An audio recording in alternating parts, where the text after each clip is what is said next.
Ladies, today I'm speaking directly to you, to us, to me. Let's talk about cheating in a relationship. Your partner is continuously entertaining other women. You don't like it, but you stay. What's wrong with him? Y'all could hear that convo with our girlfriends. He doesn't respect you. How dare him? You need to make him, ignore him, curse him out. I mean, we could go crazy here with these convos, and we do. But how about what's wrong with you?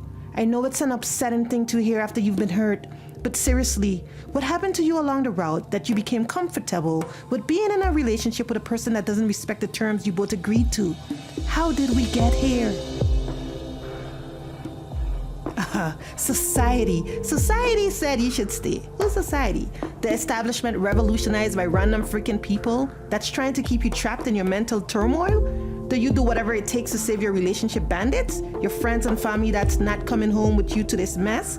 Your friends and family whose relationship you don't respect? Your parents? Your mother who feels stuck with your father who is also mistreating her? Why would you allow others to tell you what's right for you when the voice in your head is telling you you deserve to be treated better than that? Haven't you learned the lessons yet? These experiences were meant to support you in the cultivation of your true self. You're not meant to live in this shit forever. Oh, it's deeper than that.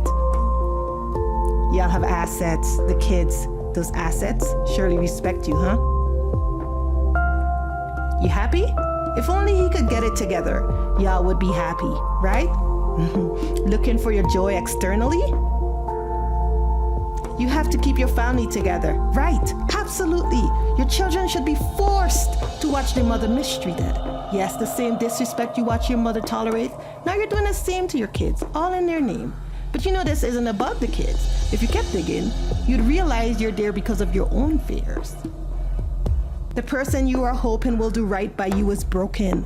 They don't even love themselves, but you're fighting with them to love you in the way that you desire. That's not your person. The universe is trying to show you that every time they dishonor the terms of your relationship.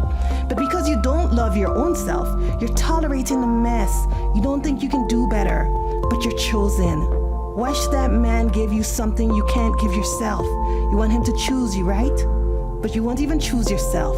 You want to be chosen? Start by choosing yourself. That man is telling you where he wants to be every time he steps out. He also lacks courage. He doesn't have the guts and bravado to live the way he wants to live. Why the heck would you submit to a man that lacks courage? You're not submitting to him. That's because he's not your person. So the cycle will continue to no end. As long as you stay, you're not the woman his soul desires. It's why he's still looking. Pick your head up. Look at yourself in the mirror. You are worthy and so beautiful and deserving of love. Let that man go because you deserve a love that is true and pure and real. He is a distraction, blocking you from the energy of the man you deserve. Choose yourself, friends. Love and light.